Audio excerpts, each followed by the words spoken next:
Kantor PDAM Komring di Desa Tanjung Kemala, Martapura, Kabupaten Oku Timur, disegel karyawan. Aksi segel kantor ini dilakukan karena karyawan belum menerima gaji selama 3 bulan terakhir. Selain aksi segel kantor, puluhan pegawai PDAM Komring Kabupaten Oku Timur, baik dari tenaga honorer maupun ASN, juga melakukan aksi demo dan mogok kerja pada Selasa 9 Maret 2021.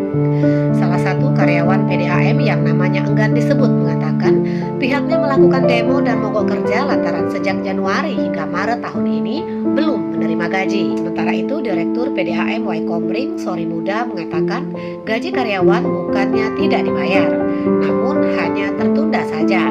Sebab gaji karyawan ini ada subsidi dari Pemda dan dana itu memang belum turun. Menurut informasi, dana tersebut akan cair pada April 2021. Laporan Ardi dari Kabupaten Oku Timur, Provinsi Sumatera Selatan.